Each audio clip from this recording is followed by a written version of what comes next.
Okay, we are talking downswing sequence today with probably the best person in the world to talk about this. We've got Dave Phillips, co-founder of TPI. One of the most common questions that we get asked is downswing. What should I feel? How should I start it? Should I be starting with the arms? Should I be starting with the legs? If you can describe the difference between kinematic sequence and then kinetic sequence, what's the difference between those two? Right in front of me here, we have two force plates, right? These give me what we call kinetics. Kinetics are your ground forces. It's how movement is created. So when people talk about rotation, when they talk about movement of the club, there's a force applied to the ground. You know, if you lift your feet off the ground or you sit in a chair and your feet are off the ground, you try and swing a club, you'll be moving all over the place. You can't generate any real speed.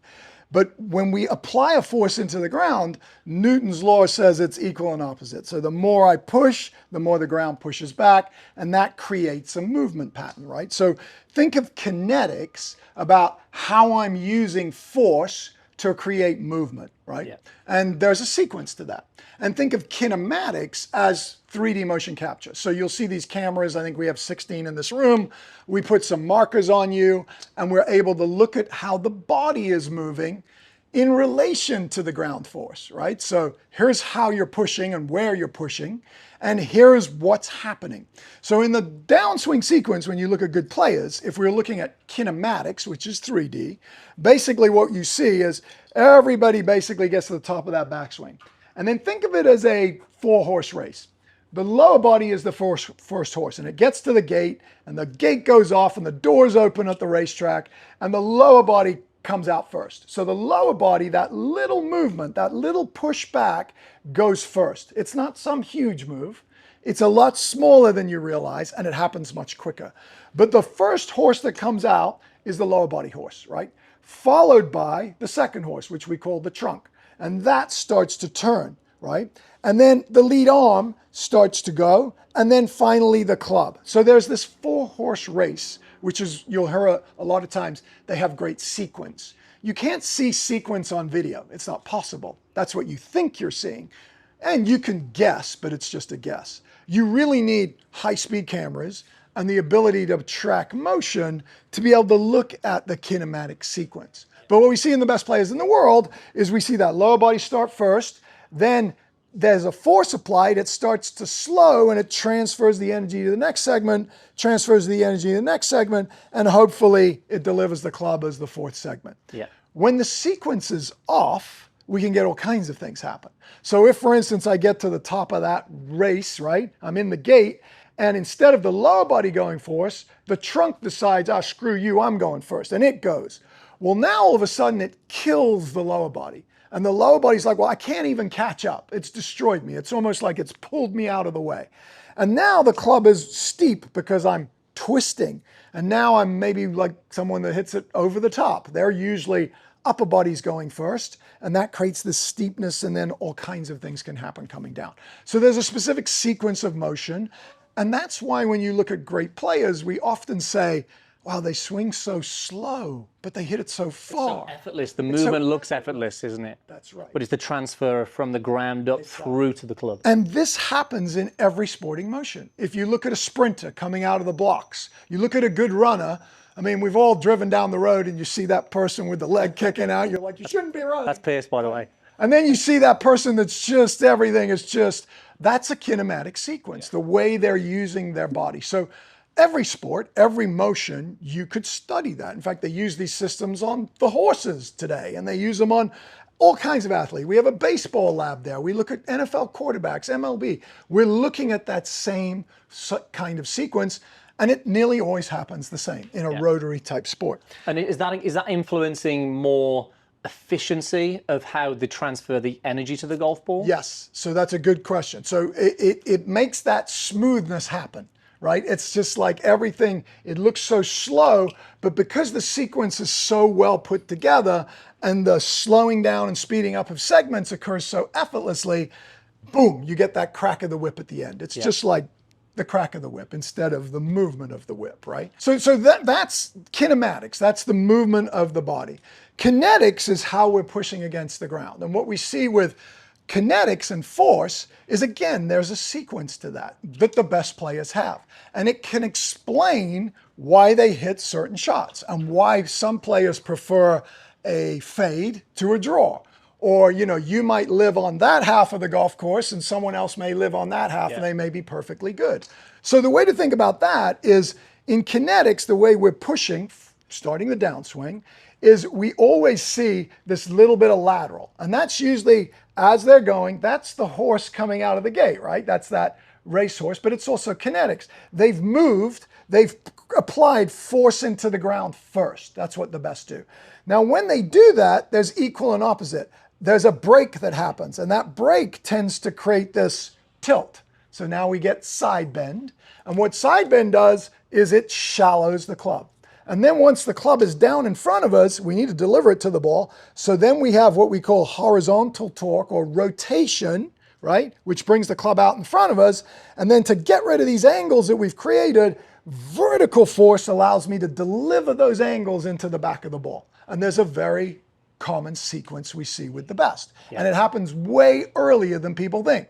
So in kinetics, everything has happened, the peak forces, from top to about lead on parallel. From here to here, all of this into the ground, side bend, twisting, and vertical force has happened, and we're not even close. Within sort of a foot, exactly. Almost. And the reason you want to see those kinetic forces happen earlier is the more force I can apply to the ground, get through the body, the more I can deliver to the club head. So the earlier I can create that, the more speed I can crack into that whip at the end. And that's kind of how that happens. You can't think about this in the golf swing. It's impossible. But this is the science behind what's going on kinetics and kinematics, and there's a very specific sequence to it.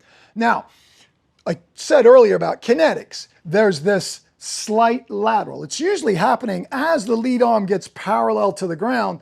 Players are already starting to get into position. They're already pushing into this side, right? So you see this happen very early. And this creates this chain reaction, right? So we get that little bit of lateral, we get that little bit of side bend, we get what we call twist, and then vertical force. Now, say you're twisting early and you've forgotten or you don't have this move. Which is a lot of amateur golfers. Which is a lot of amateur golfers. This is why I'm saying this. So you may love graphs, you may love kinetics, kinematics, but here's the simplicity to this. If you live on this side of the golf course for a right-handed player, your ball starts to the left, you slice it or you hit pulls, then probably you're most likely twisting early. So you've forgotten to have a little lateral, which shallows the club and gives it a head start.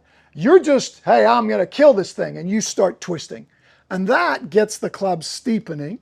And then all of a sudden, we're holding on for dear life and we've got our slice. So if you're one of those players that is a twister, what do you need? You need lateral. So think of it that way. Say, I'm a slicer of the golf ball. People talk to me about I'm too steep and I'm over the top. Well, why don't you go to the range and just practice hitting a few balls where you just feel like you're going to go lateral?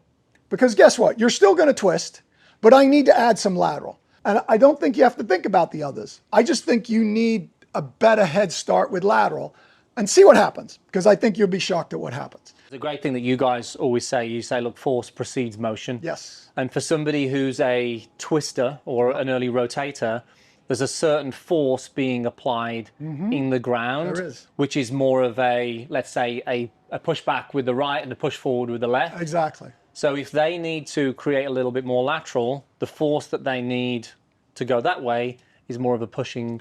It is. This So way. now you're going one step further, right? I was trying to simplify. Sorry. You're making it more difficult. I'm so eager to dive into it. So now you're going into what's happening with the actual foot, and now we're talking against the ground, right? So that's another step to this, is that yes, you're right, in that they could be going this way, which creates the twist, right? And we need to get a little bit more of lateral forces, like we're pushing the ground apart. So, the feeling of spreading the ground, the feeling of pushing it this way might be a good sensation or feeling for them to get that little bit. Yeah. Or it might be as simple as, hey, I just need a little bump. I need to go a little that because I'm a twister. Yeah. Right? And that's a great way to think about it without getting caught up in what this is doing. Yeah. right? And vice versa for my good players, who good players tend to struggle. You know, we get the early extenders that tend to block it to the right, or they hit a little bit of a hook. They might have had a back issue or a knee or shoulder. I see a lot of good players that over time, they've been athletes, they've hurt themselves, and all of a sudden that knee starts kicking in. And that's like a shock absorber. A lot of times we see people that have had back pain, they have a little bit of a knee action because it's softening the blow of what's been going on back here. Yeah. So any of those players, they've got too much lateral. So what happens with them is, yeah, you know, I've got a bump, I've got to shift my low point, and they go this way with their lower body. So now the club is behind and under the plane, and all of a sudden they turn, but it's too late. The path is over there. Once they've hit one or two over there, they release it, and now they've got the left, right? So on those players, what we need is twisty. Yeah. We need you to do the opposite. So for you, it would be really good to go, hey, I've been drawing it, I've been hooking it, I can't stop it. Go to the top of your backswing and don't think about any of this. You do that way too good. Stabilize it by firing the trunk, because the next segment will stabilize the lower body. Yeah. So a lot of people go, well, how do I stop my legs driving? Well, if I fire my oblique abdominals, they stop my legs driving. I love this analogy with great ball strikers, which literally is going to sum up this kinetic and kinematic, because I see this on so many great players. And that is, I love players that have long legs and a short torso at impact. They've pushed and driven the ground away, and they've stayed in posture. They don't look like this, right? But they have long legs and a short torso. The killer is short legs, softening of the legs. Yeah. Because what happens is, as the legs go in underneath me, the chest goes up, and now I dump all my angles. And that's the killer.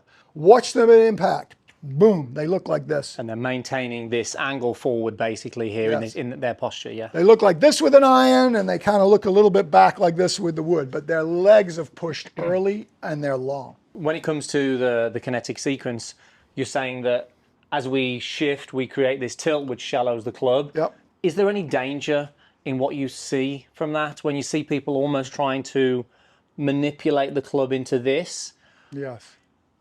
almost forcing it, and are they missing a step by doing that and not understanding, well, actually, it's much easier to shallow the club this way? I'd love to get your thoughts on that. Yeah, no, I agree with you. I see a lot of that today, you know, where we get these players that look like they're doing this, right? Yes. I don't see that happen. I think that might be a feel that someone has that might have been steep, but I don't see that happening.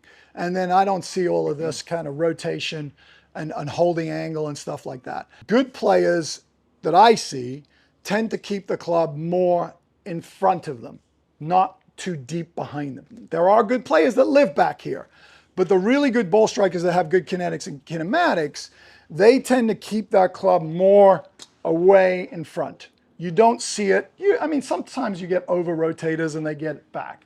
But the more in front of it is, the easier it is to get it back down in front, right? So I'm always looking for efficiency in motion. And the more I can keep a club wide and get it back in front of you, the less variables I have with what you're going to do with wrist and forearm and hands, which change this. And just a little bit of this can have a big effect on that.